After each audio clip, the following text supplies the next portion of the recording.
In 1963, Remington, with the help of some of its designers, unleashed the Remington Model 1100 into the world. And over 60 years later, I find this virtually unfired example from 1985. Let's check it out.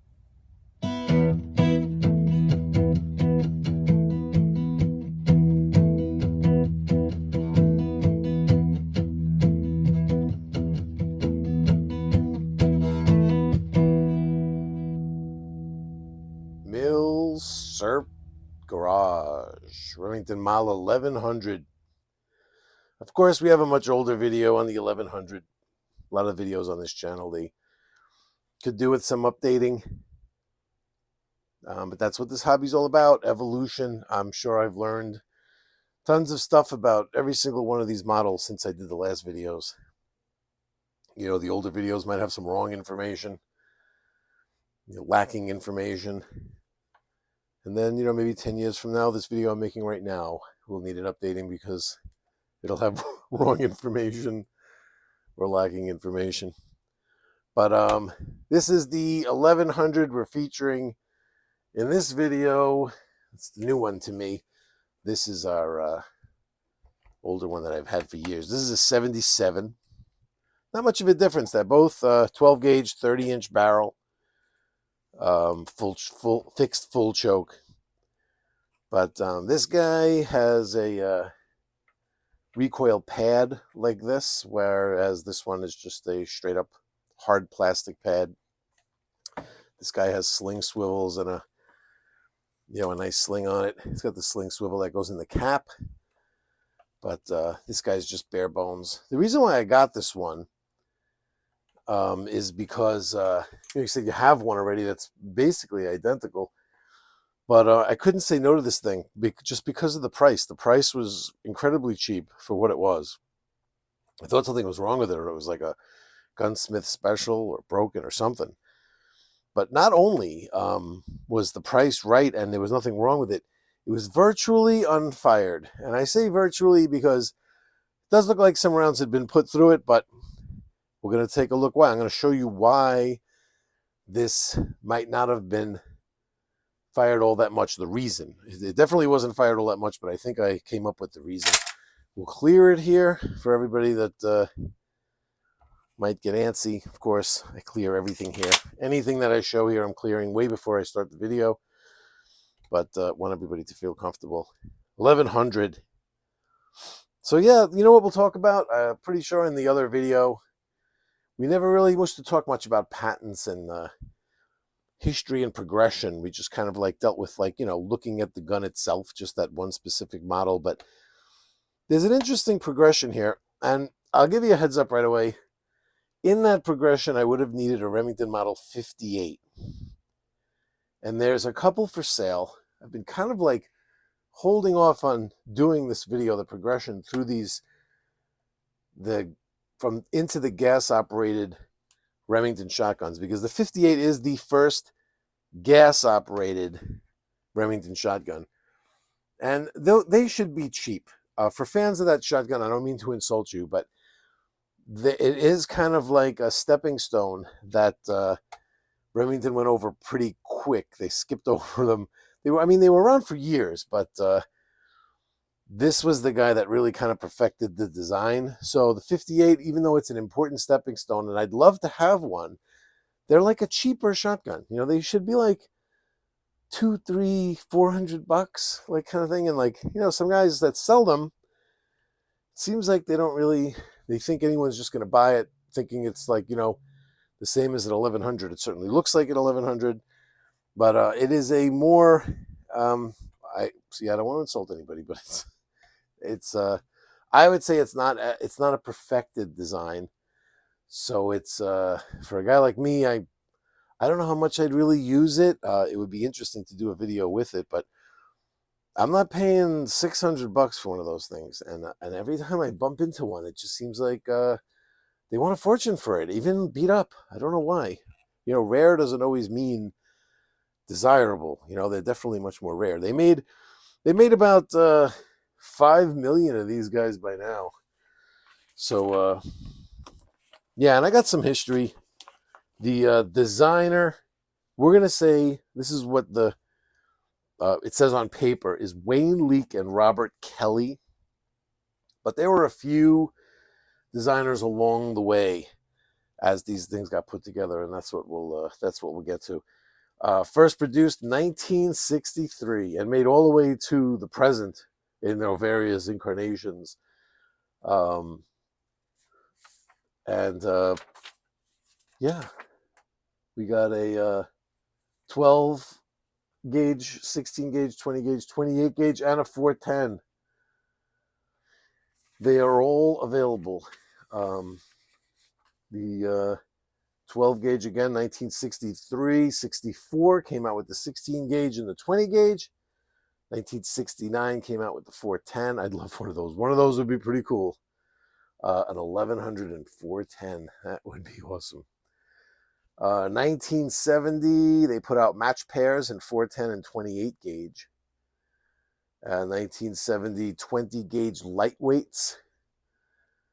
And yeah, so history. You want to hear about the history. So 1963 is when this thing, we'd say it came to, it's in the same form through till today. They might have changed the rings that go inside here, like the braking system, the gas system, a little bit, just with how they do the rings, but its basic operation didn't have to change.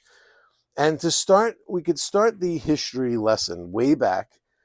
I think it was 1903. So again, we're going back. You can look at any of my past videos on like the Browning A5 or the Browning heyday. It always seems to go back to this story where Browning brought the A5 to Winchester. And the A5 that I'll show you today, this is a Morocco Browning. This is in Morocco. I think it was like 1970. 75 maybe, that Browning brought the Morocco production, the A5 production to Japan. But originally, Browning brought this to Winchester. He's working with Winchester, and he brought this design. This was the semi-automatic shotgun that Browning perfected a system where it could fire any different kinds of shells from back in the day. Back in the day, all the shotgun shells they didn't all have the same amount of power, and they were just a huge eclectic mix of different kinds of shotgun shells. And nobody could perfect a shotgun that could shoot all of them. He figured it out by using this ingenious braking system in here. And again, go back, refer to one of the videos on one of these long recoil operated. And by long recoil, if you grab the barrel here, see I'm grabbing the barrel and pulling back, and you can see the whole barrel travels backwards. There's no gas system in here. It's long recoil operated. Long recoil meaning the barrel travels back as far as the shell, as far as the bolt goes, let's say. So the whole bolt and barrel travel back together the whole way. That was Browning's absolutely ingenious design. It wasn't even just that, it was the braking system that was used inside too. So if it was a powerful shell, it would break it more. If it was a weaker shell, it would break it less, without any change, without you turning or changing anything. It just worked that way with these friction rings. So Browning designed that and brought it to Winchester, and Winchester didn't want to, they couldn't come to an agreement on how they were going to sell this, whether Browning was going to get royalties for it, or whether he was just going to buy the design outright. Winchester wanted to just buy the design outright like they always did, but Browning knew how awesome this was and was like, he wanted royalties on it. Winchester said no. Browning brought this to Remington, and his name Marcus Hartley had a heart attack that exact afternoon. I think like Browning was waiting in the waiting room to see him, and he had a heart attack, something crazy like that. So Browning stuck with this design and nowhere to go now, brought it across the ocean to Belgium. It was a huge, FN was a huge arms producer back then, and he worked with with FN before on pistols. So he brought it to them, and but Remington was interested when they got their act back together and they got some people back in charge over there, and the company was back to running itself again. They bought it. So that was 1903. They bought the design. Now the design was a little bit different. It didn't have this cutoff switch and stuff like that. Browning, like FN, always was the one that had the cutoff switch on them exclusively. But when around World War II, Remington actually was making the Remington version of it, which was the Model 11. And they were also producing it for Browning because during the war, FN couldn't produce them. So Remington was making A5s, not just Model 11s. They were making A5s with the cutoff and everything. So don't let anybody tell you they didn't make those. Like, yeah, they didn't make them as Remingtons, but they actually made them for Browning, strangely enough. Then, after the war, production moved back to FN. Then eventually here, like with this guy, to Morocco. But this was their bread and butter semi-automatic shotgun for a long time. And it was updated in 1948. Okay, or maybe it was 47. And this is the 1147. Or is it the 1148? What is this thing? So I'm not 100% sure because this is I guess it's 1148. This is the 1148. This is the Mohawk 48. This was a weird parts cleanup gun. I got a video on this guy too. This is like a 75, I think, when they were supposed to have stopped production in these in like 69 or 68 or something like that. But I got it. There's a really interesting article here. See, I got this. I pulled it up. I wrote on here. Forum post on 1973. Oh, this is a 73 production. Mohawk 48. And this guy knew, they talk about it here. They knew exactly what was going on. That it was like a parts cleanup. And I love this gun. But again, check it out. Long recoil design.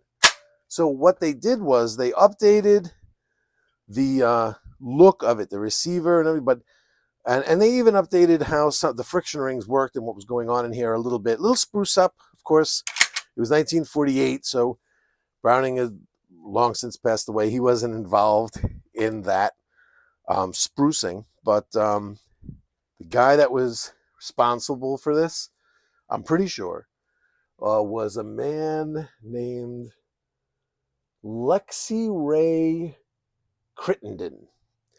And Lexi Ray Crittenden, he held patents for, let me see if I could find them. All right, here we are. He held patents for this trigger group, fire control group for firearms. So it's how, I mean, I love the Browning A5, but this design right here, like, where is it? Sorry, I'm picking up the wrong guns here. Woo, we got a lot of shotguns laying around. So this design here with with all these screws, and I mean, there's just a million screws. This one, I even got a buggered one down here from trying to take it apart. I don't think I've ever had this Morocco A5 apart, ever. I just clean it by spraying out the receiver. I'm just because of that, because it's impossible to take apart. It was so simplified. Crittenden it's just as much genius as Browning threw down, just coming up with this fire control group here that just these two pins. There's no screws, there's no nothing but these two pins that pop out. That and you pull the whole fire control group out, and it's connected inside to just to be in the right exact spot to hit the bolt to set off the round. That the hammer's inside of here. You know what I mean? This fire control group that sits right here handles everything. without all this like Hellraiser box stuff that's in the A5. A pretty interesting patent. And the action bars. So inside, he also designed, so you see these patents, these were, so this was filed before this one. The one for the action bars was filed before the fire group, but it was granted after. So these kind of crisscross. So this was filed January 31st, 1950, granted October 4th, 55. This one was filed January 6th, 1951, but it was granted April 20th, 1954. So they kind of crisscrossed. And this is probably patents for the 48 here, and then come out right afterwards. Now the 58, see, that's why I need to drop one down on the table right now, right? Oh, it's just a shame. It's definitely it's a missing part of the puzzle right here. But the 58 basically had that same firing control group and the action bars. So those were carried over. See, now the 58 had a magazine tube that looked like it was the same size as the 1100 here. But in the 58, it was only 2 rounds in the tube. This is 4. So half the tube, this tube underneath here, underneath the barrel, this was where the gas piston ran, inside the actual tube. So it was literally like a piston inside. This tube was used as the gas piston. It would siphon gas out of the barrel into that tube and use an actual piston inside connected to the action bars that would come back here that would operate the bolt. Now, how the 1100, the patents for the 1100 now, that really turned around and brought it all together, these were Kelly and Leak. These are the guys that I mentioned before. This is why they're credited with the 1100, but their contribution is the operating mechanism, which is it's the gas operating mechanism, which you could see here is with these rings. It's easier. I pulled it up where you could look at it closer. This way I could pull it up. I could zoom a little bit. So you see these rings here, right? Now, if you took a look at Browning's rings, right? Browning's friction rings used a conical setup on one side, and the friction ring would get sandwiched between these conical areas where the ring would get squeezed onto the tube that it had to travel back and forth on. So if it was a powerful shell, it would force back the barrel harder, which would press the friction ring into the conical recesses harder, and it would make it squeeze. So if you were pressing like a ring into a conical area, it would squeeze it shut. And the harder it squeezed it shut, the more braking it would have. But it used a lot of parts. I mean, here's a picture of, like, the friction rings inside of an A5. I'll compare it to these guys. So these guys, it's basically using the same type of thing. They're borrowing Browning's idea 100%, but now using it with gas, number one. And so instead of recoil operation, it's gas pushing back these rings. And number two, it's made smaller. It's like just a tighter, simplified design. But what these guys did was the 58 needed an adjusting ring where you would turn it for heavy loads or light loads. And part of the problem was that because it was a gas piston that was all enclosed, kind of like the Browning 2000, it reminded me of, you know what I mean? It was all enclosed. And I know when I cleaned my Browning 2000, that piston inside, it's all black. It's all with deposits get inside of there. It gets dirty. Carbon gets all carboned up. But the 1100, it never gets that dirty. You just wipe it down. That's it. It never gets encrusted and filled up with stuff because it's exposed. These rings don't run inside of a tube. They don't run inside this tube. They actually run, all these rings and stuff actually run now on the outside of the tube. And again, it would be really cool to have the 58 right here to show you the difference. Hopefully I could do it just with pictures. But so instead of inside the tube being the gas piston, here the yeah, this gun is tight. Ooh, this is such a new gun. Look at that. When do you see one of these like that? It doesn't even have the wear on here. So these rings just run. Look, there's hardly anything to them, and they just run right here on the outside. But you can see this guy right here. You see that gap right there? That gap right there is what squeezes it shut. For I'm pretty sure there's some braking action involved with that. I'm giving you information that I definitely did not read or get anywhere. I'm just getting that from just looking at it. But it doesn't look like a huge gap, and even this one has a gap there. So yeah, so that would spread. See that? So if this pushed into here, this would spread apart, letting this one push in further, which would pull it shut. It's kind of like a little yin-yang thing going on. And the gas, there's where your gas comes from right there, those holes. And this rubber O-ring seals against that area back there to keep the gas from escaping. And then from here, this is where, when it pushes, this is where the gas would vent out from. And venting from here goes straight up, and here's the vents right here. And you know, that's it's. You'd see these two spaces right here where the barrel sits. You would see the marks on the barrel if you shoot a lot of where the gas is coming out, and that high velocity gas coming out of there supposedly is what kept it clean, in that it wasn't just an enclosed thing where it would just be like, you know, like burning something inside a closed barrel and it just gets all charred up and smoky and dirty inside.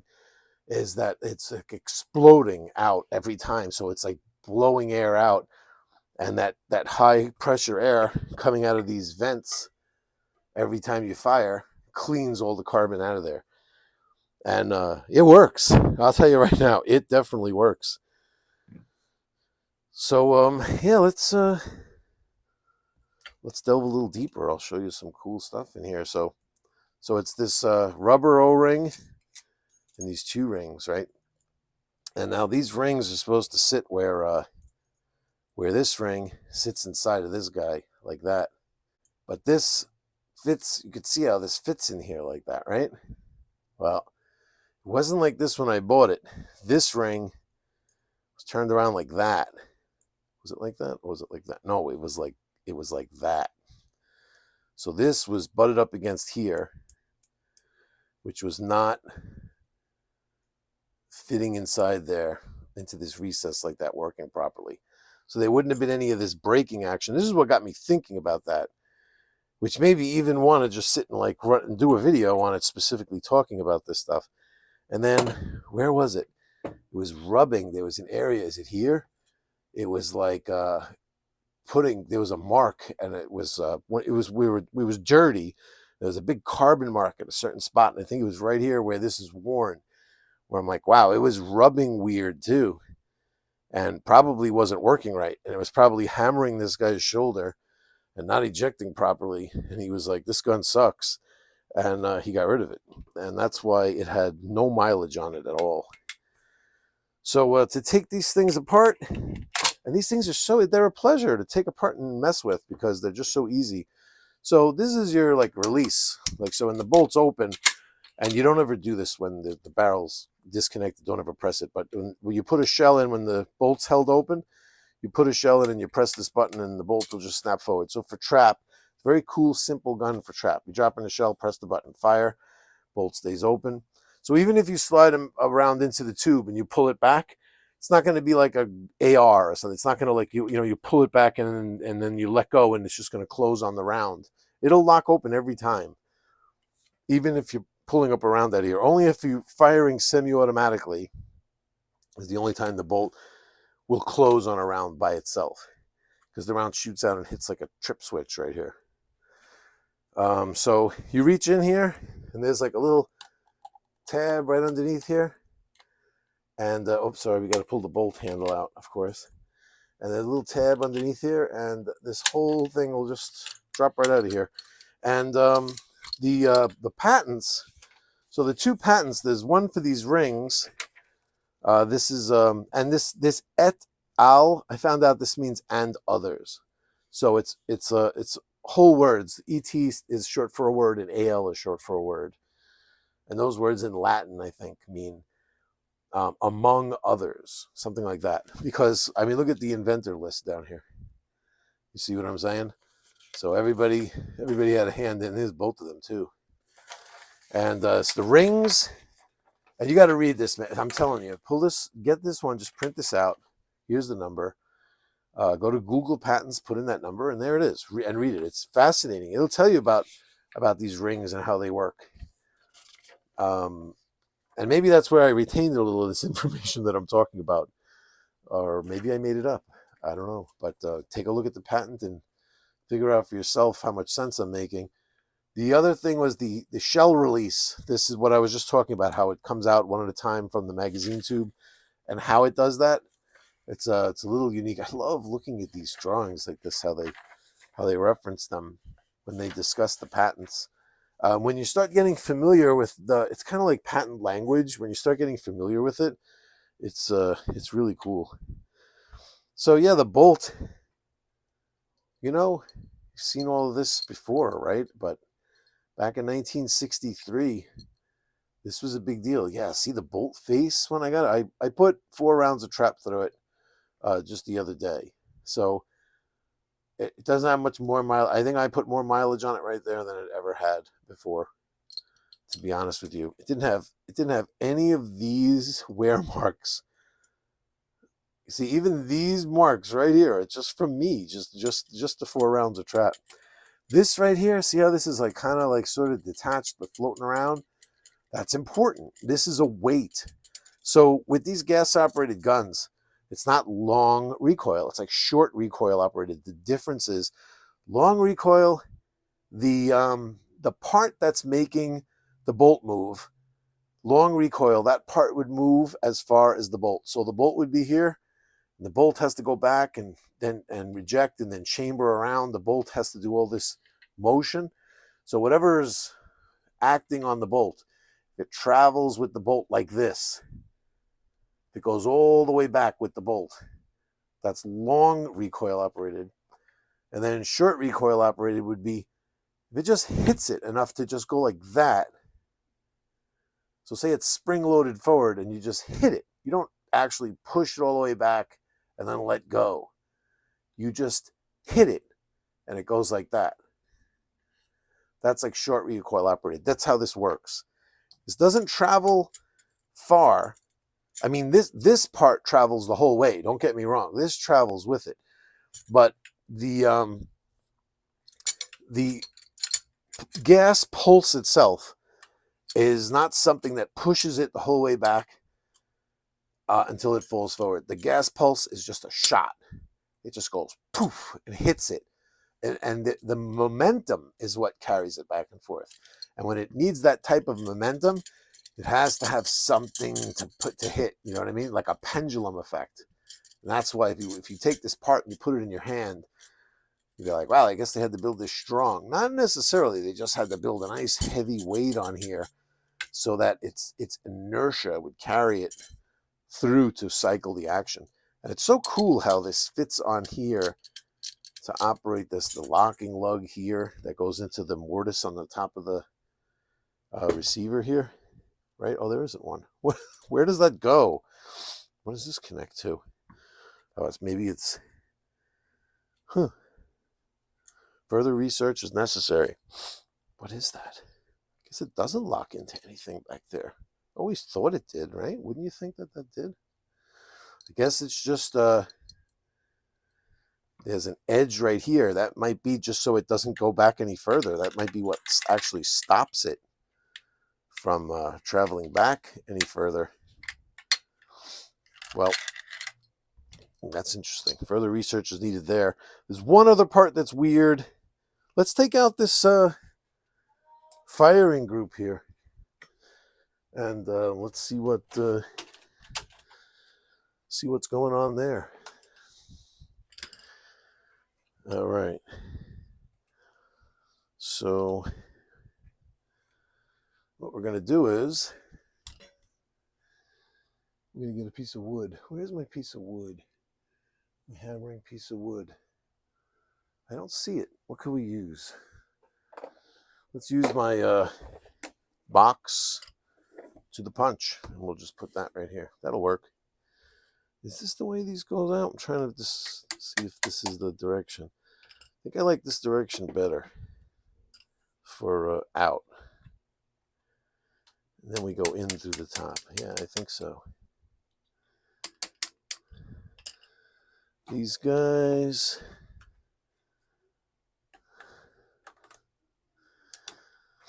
These guys come right out of here.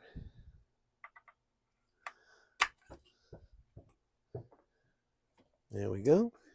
And it just lifts. Look at how it just lifts right out of there. It lifts right out of here.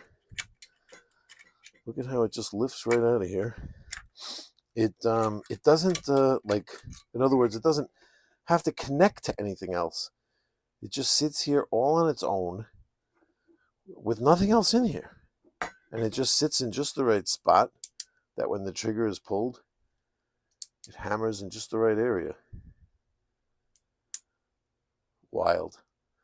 Well, not an easy invention, I would think. Oh, it's a little covered in powder and stuff too. I should clean it. And this is the last part. This kind of throws people off, I notice, when they disassemble these things.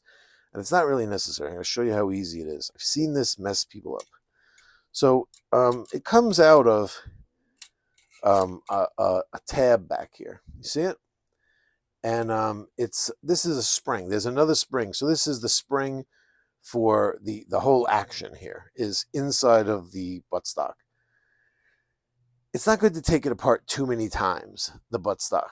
Maybe when you first get the gun, you want to clean it. Even this one was so new, I didn't. There was like still assembly lube, kind of like that sticky kind of cosmoline-y kind of stuff all over this gun. But even me, I didn't go in here, and I'm not messing with that spring. But there's a spring in here inside of a tube that connects to this guy.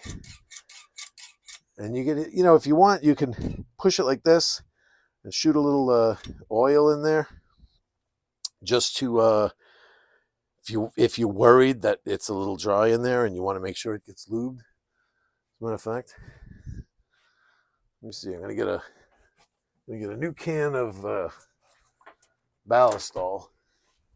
So I think my Ballistol is out. Let's go. We'll do it here together.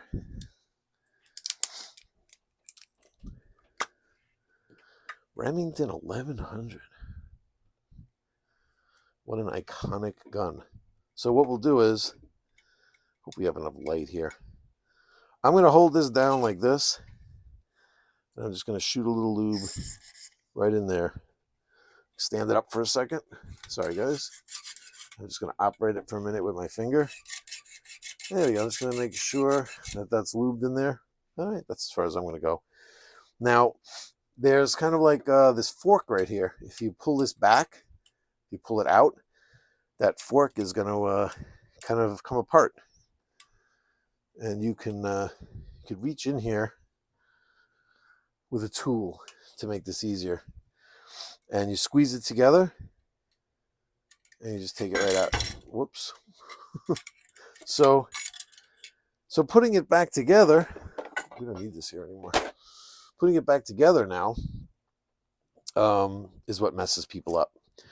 So you're sitting there and you have the receiver like this. The way to do this is everyone tries to do it from through here, through this way, all different kinds of ways. Just the way it came out, you put it back in. It goes this way, not this way. It goes this way. And you're going to see there's like a ledge that it rides on right there. This might seem to you right now, you might be like, well, that's pretty rudimentary. I would have found that in 2 seconds. Trust me, it's not, it doesn't come that easy when you try to slide it through other ways. For some reason, it sits weird any other way you try to put it in there. And only when you come right in and turn, that's definitely when you'll feel it's just sliding right on this ledge right here.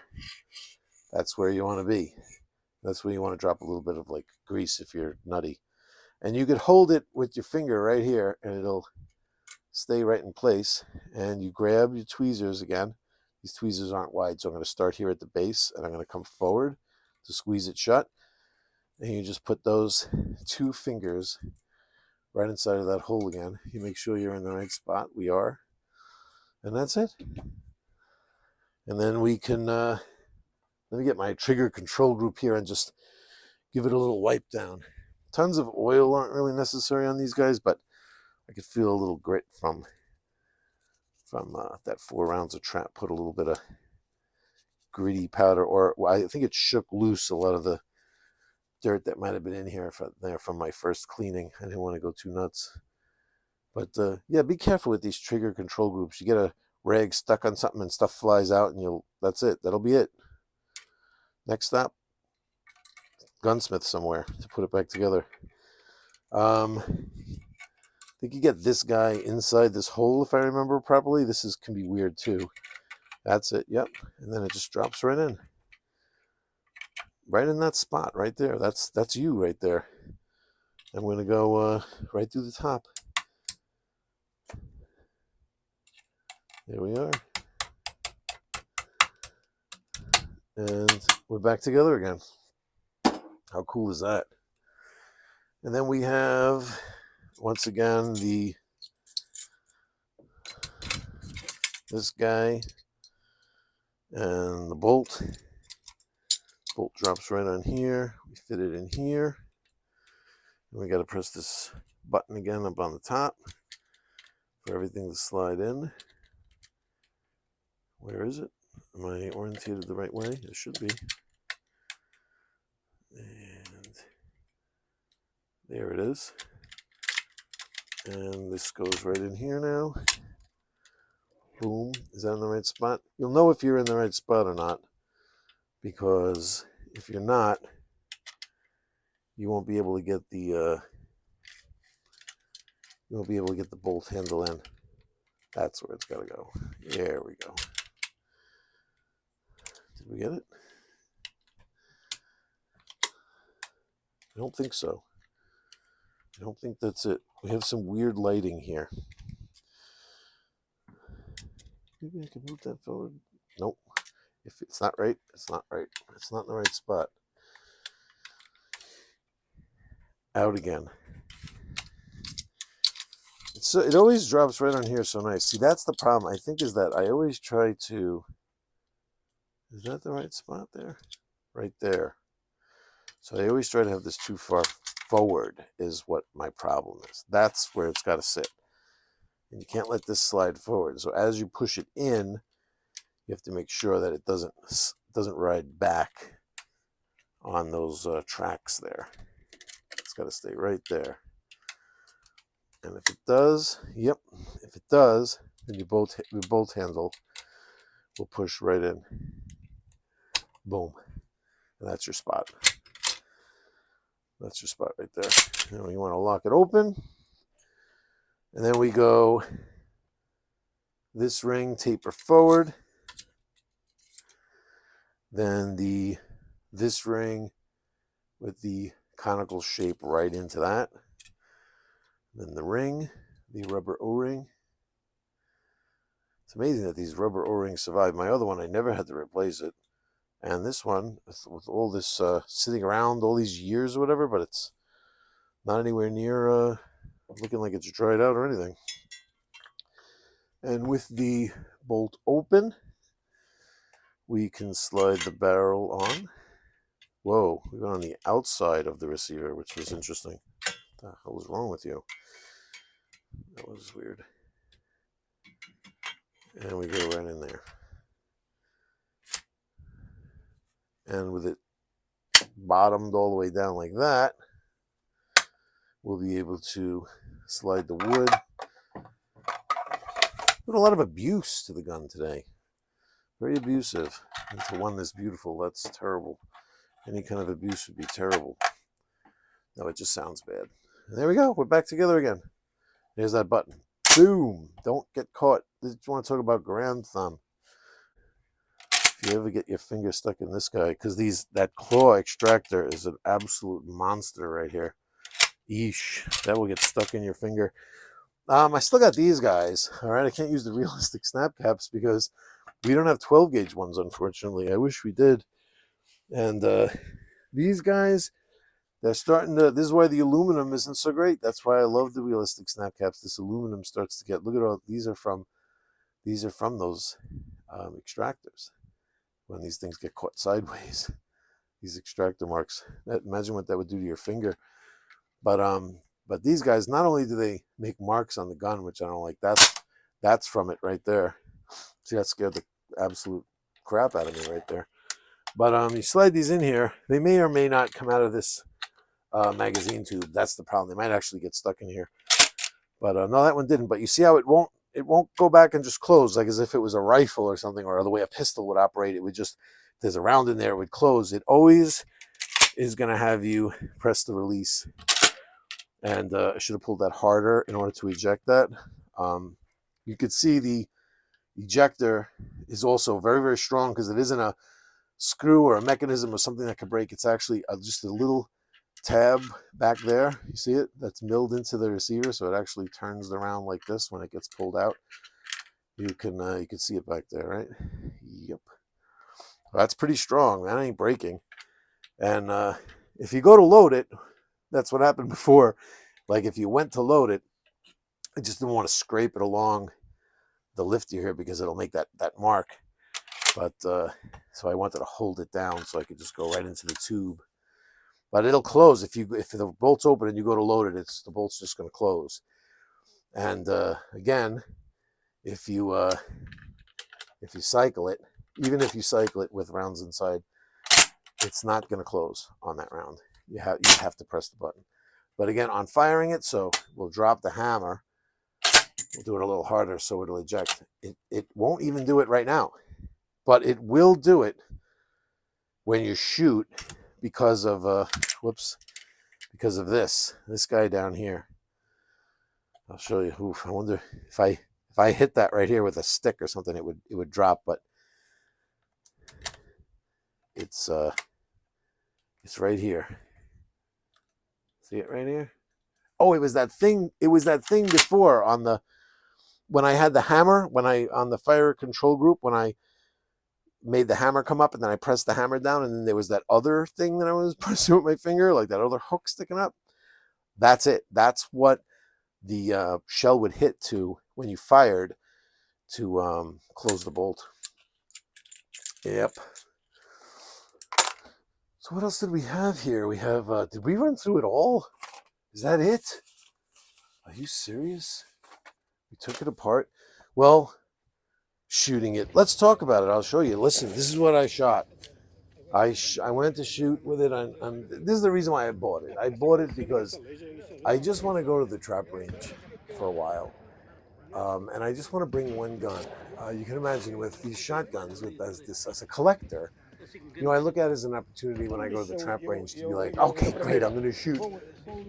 I'll shoot 4 rounds. Maybe I'll shoot 6 rounds. Maybe. But I'm definitely going to shoot 4. So I'm going to bring 6. I'm going to bring 6 shotguns. So in case I shoot 6 rounds, I'll have a round for each one. Now what happens is, I noticed like on the stations, let's say, so I bought whatever it is, whatever shotgun, say it's the Mohawk 48, right? I'll do like a 2 on the first station, a 3, not always. Sometimes I'll just step up and have a great game. But more often than not, I step up, I'll do like a 3 on the first station, a 3 on the second station, then a 4 on the third station, then a 5 and a 5. Because I dial the gun in. But then the next round, I'm using a different gun. And now lately, I got a little bit more competitive. I go to the round. These rounds that I'm shooting here, this is my buddy. And, I'm not going to say that we talk crap to each other about the score or anything like that. And he doesn't really care. I'll be honest, he's not even paying attention to the score. This guy just loves to shoot. This is my buddy Danny here. He just loves to shoot. He's just a shooting fool. He just wants to shoot.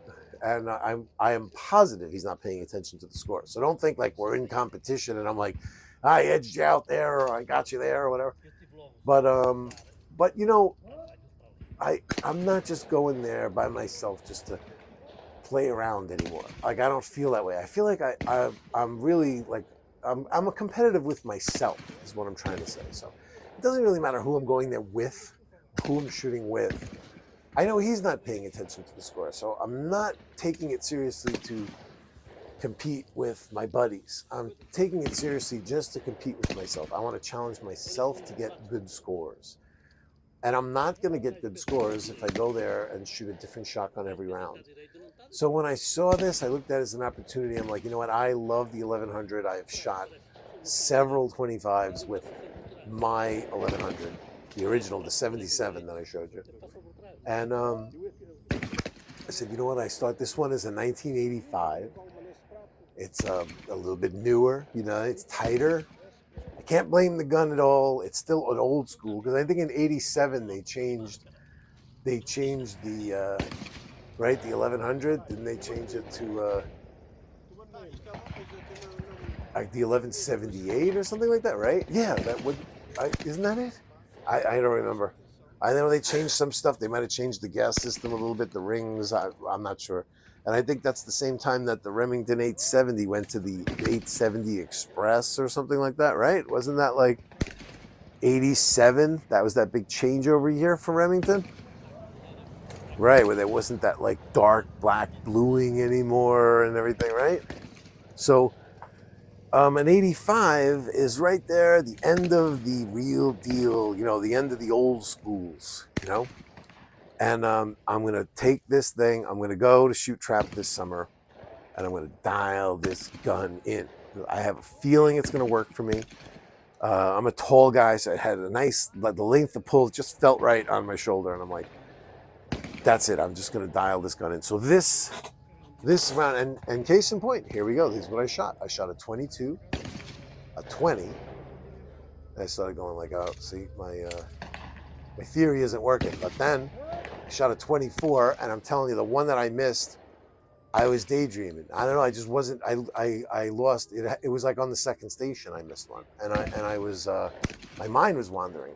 And then when I missed, I was like, oh, you're not even paying attention. And then I paid attention and aced the rest of the game. I got a 24, and then the last round was a 23. The last round, I was like, oh, you know what? You got that 24. You could do a 25. And then I kind of tried too hard. I kind of froze myself in a way. Like, you know what I mean? A little bit too much pressure. I think a fifth and a sixth game, I might have settled down into a 25. I'll be honest with you, but I had to go.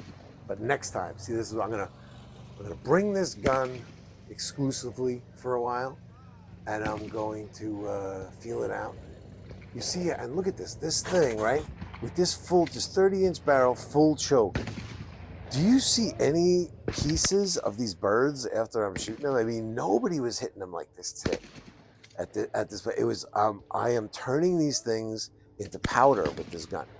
You know, this is like a nice tight choke, and this barrel is about 3/4 of an inch longer than the 77 30-inch barrel. So I don't know how they're measuring it or what they changed as far as like, you know, how they come up with it, but it's a tick longer, the barrel. And I think I get a nice, better shoulder weld, let's say, I get a nice feel to it without that rubbery recoil pad. Now, it left a bruise on my, on my arm at the end of the day. It did. Without it, but I don't know. Maybe the other 1100 with the recoil pad left a bruise too. Not sure, but didn't notice anything when I was shooting. It felt nice when I was shooting. Definitely felt nice and soft and comfortable. And the sights just fell right in the right spot, and it really felt nice. And it was just dusting them, man. There was no chipping these things. There wasn't, either I missed or it was dust, which I think is the sign of a gun that works for you. You know, if you're doing a lot of like splitting them in half kind of thing, or it's like like a lot of big pieces, you know, I don't know. I don't know. I don't think you're hitting them. I don't think you're hitting them hard. You know, I think you're just. There might be some of them that you're even peppering with shot that aren't breaking. I'm thinking if that's how you're hitting them, you know. There's no way I'm peppering anything with this thing. The way they were, nice tight pattern. You know, perfect for me at least. I mean, everybody's different. I guess some people might thrive in trap with a different kind of gun, a different kind of choke, whatever. But like this thing was like a rifle. I mean, if you held the sights right, if you held the sights like on the bird, you know, it vanished. It was a couple of times I was like, where did that even go? That was insane. So look how fast 50 minutes goes by, guys. This is going to be the video that puts us over 10,000 subscribers for sure. The YouTube algorithm has been kicking us to the ground, and in a little while, I'm going to put together a video that's just going to be a little, I don't know, it's going to be a little interesting. I got a couple of interesting things to talk about, and I'll probably do it right around when I hit the 10,000 mark just to say thanks. But just preliminary, since I know this is the video that's going to do it, thank you guys. It's all because of you, obviously. So much so, it's the truth. I didn't even subscribe to myself, and I could have to give that one extra subscriber. I'm pretty sure you can get a subscription out of yourself, but I never did that because I don't want to get notifications of my own video, because I would really feel like a loser if I had to get notifications that I posted a video. So I never did that. So it definitely is all you guys, you know, and it's nice to have that subscriber base. I think 10,000, you really start. I think that's really where you settle in, you know. So we'll see where this channel goes. You know, I'd love to get out. I'd love to just start all over again, you know. I'd love to just start all over again, right at the beginning with the M1 Grand, and just start talking about some of these old classics all over again, you know. And like I said, not watch the older videos to be like, oh my god, how uninformed I was, and then the video would just turn into a well, this is what I said before, but now it's that's wrong, now it's this, and now it's that. And I don't want to have correction videos. I just want to show how I've evolved over the last, how long has it been? 15 years, and close to it. And I would just do the videos without looking at the older ones, just so even you guys could see, you know, where we've come in all this time. And some of them I might have forgotten everything I've ever known about them, and I'm relearning it all over again. And some of them I might have over the last bunch of years learned more about, and you know, and I might have had different experiences. Guns that I might have loved, I might now not like, and ones that I always hated for some reason can now be favorites of mine. And it would just be interesting to see where we've come. So maybe we'll start doing that, because I don't know. Is there anything else? Is there anything else out there for us? I feel like we've done it all, but no, never. In this hobby, sometimes you feel that way, but then the next day you learn about something that you never even knew existed, that's been around the whole time, which happens every once in a while. So guys, again, thank you. And yeah, you see, that was some pretty good shooting with this thing, right? I really felt like I couldn't miss. I felt distracted. I don't know why. And I like shooting with this guy Danny. He gets very dialed in, and he shoots at the same pace. You could see our pacing is very, very similar. And I like that. You know, I like shooting with him because we have that. I don't feel like I'm waiting, and I don't feel like I'm rushed. I feel like it's like when I shoot with him, it's like a clock. I feel it's like tick tock, tick tock. You know what I mean? And so I like shooting with this guy, but I just felt a weird. I can't explain it. I felt a weird type of detachment. I didn't feel like I could really focus, you know, like I needed to. And I think this guy, so I got an 89 out of 100, you know what I mean? And I really feel like if you're in the 90s out of 100, you're where you want to be. and then you hone it from there, you know. And I want to earn one of these patches. I want to earn a 50 in a row. I want to earn a 100 patch. I just do. And I'm going to work at that, and I'm going to do it with this gun. So maybe I'll do a video even where I feature, you know, a couple of just days at the trap range and talk about how we did with this guy. But this is going to be the one. Take a look at him. I'm not altering anything with this gun. I'm not changing. I'm not putting a sling on it. I'm not changing a single thing. It's staying exactly like this. Bone stock 1985 production 1100, and that's that. Yep.